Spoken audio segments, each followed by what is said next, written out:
There's darkness across the face of the earth, and that the Lord wants to seed it all with the sons and daughters of light. It's the privilege of igniting people in the light. And my greatest joy was the discovery that my call was not to succeed in ministry. My call was to help people succeed in theirs, wherever they were, and that all of it was ministry.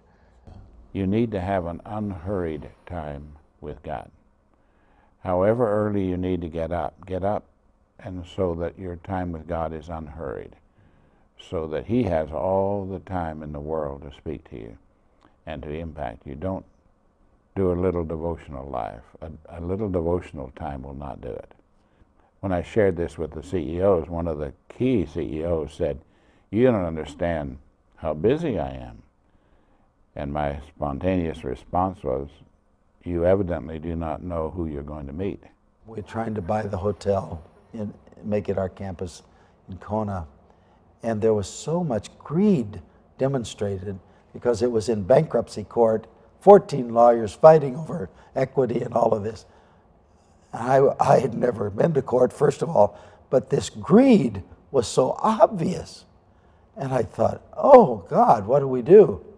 And the Lord said, minister in the opposite spirit. That was a new phrase to me. So it came out of that time. And I said, well, what's opposite of greed, Lord? He said, generosity. Generosity. And I, in tears, and I can remember it in my dining room in Monrovia, California, I said, God, it looked like I caught God listening. You know, like I caught Him listening. Now I'm going to ask Him for what I really want. And I said, God, would you redeem my name? Would you redeem my name? I've had the privilege of discipling in now 5 generations of teenagers. And I've been able to look in a long-term period of what makes a generation like it is.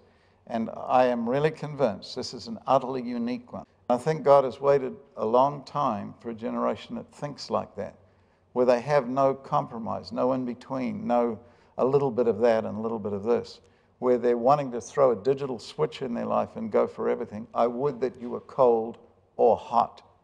God didn't mind either of those two. The Bible never says, don't be an atheist. It just says, make sure the God you worship is the real one.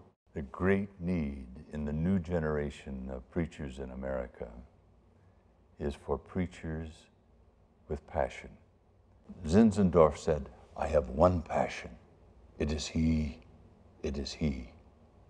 And Spurgeon said, we have a great need for Christ, but we've got a great Christ for our needs.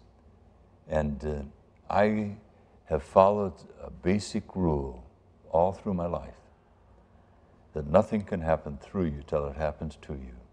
And you can only communicate what you've recently rediscovered. Richard Baxter said, I preach as a dying man to dying men and women, as if never to preach again. And I think about that when I come into the pulpit.